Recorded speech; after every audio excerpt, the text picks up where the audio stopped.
Как сохранить семью? Причин разводов достаточно много, но в основном это претензии друг к другу.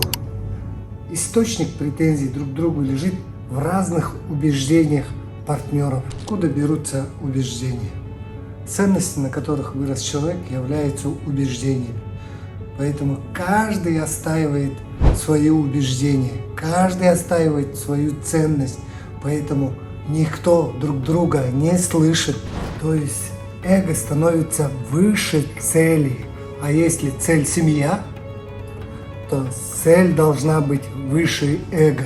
Поэтому важно понять суть семейной платформы и начать работать над этим. Как раз семейная платформа является фундаментом для гармоничных отношений.